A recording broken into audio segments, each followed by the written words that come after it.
In this video, I'm going to show you how to make one of the most addictive ways to eat raw salmon. In Korean, this is called yeonojang, which translates to soy sauce salmon, and it's exactly that, salmon marinated in soy sauce. And to start, let's make the marinade by adding equal parts soy sauce and water to a saucepan, and then I'm adding 25% of the soy sauce in sugar. I ended up using about 300 grams of water and 300 grams of soy sauce, so I'll add 25% of 300, which is 75 grams of sugar to the saucepan as well, along with the white part of a green onion.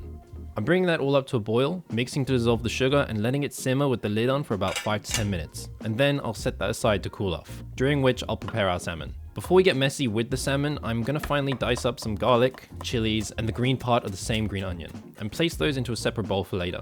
Since we're not actually cooking the salmon, I am using sashimi grade salmon, and you can slice this however you like, but for me, I'm gonna make quite large slices across the entire piece.